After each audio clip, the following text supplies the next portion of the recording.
আমি প্রত্যেকটিকে খুঁজে খুঁজে বের করে আইনের হাতে তুলে দেব।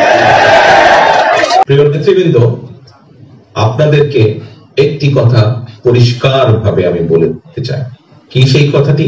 পরিষ্কার কথা, যারা নিজের স্বার্থে, সেটি দলের ভেতরে হোক অথবা দলের বাইরে থেকে এসেও যদি কেউ দলের নাম ব্যবহার করে হোক, নিজের স্বার্থে রক্ষার্থে এমন কোন কাজ করেছে বা করছে বা করার উদ্যোগ নিয়েছে যার কারণে আমাদের এই প্রিয় দল বিএনপির মর্যাদাহানি হবে, সুনাম নষ্ট হবে, আপনাদেরকে এক বাক্যে আমি বলতে চাই, তাদের প্রত্যেকের বিরুদ্ধে আমি আমার অবস্থান থেকে ব্যবস্থা নেওয়া অব্যাহত ছিল, আছে এবং থাকবে।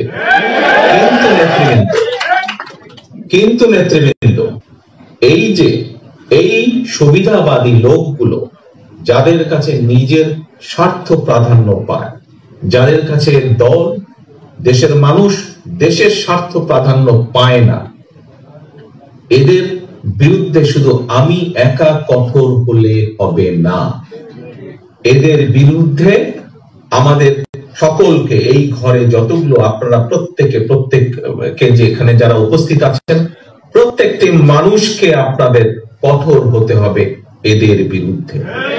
আমরা কি আজকে যেই সুবিধাবাদী লোকগুলো অন্যায্য অসৎ সুবিধা লাভের আশায় দলকে ব্যবহার করছে, তাদেরকে সুবিধা দেওয়ার জন্য কি আমরা এই অত্যাচার সহ্য করেছিলাম?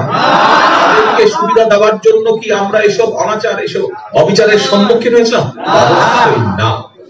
কাজেই নেতৃবৃন্দ, আমাদের প্রত্যেকটা মানুষ, আমরা যে অত্যাচার, যেই অবিচার সহ্য করেছি আমরা, কাজেই আমাদের এই অবিচার অত্যাচার বৃথা যেতে দেওয়া যেতে পারে না কোনোভাবে। আপনাদের অনেকেই আমাকে ব্যক্তিগতভাবেও জানেন, আপনাদের নিশ্চয়ই আমার একটি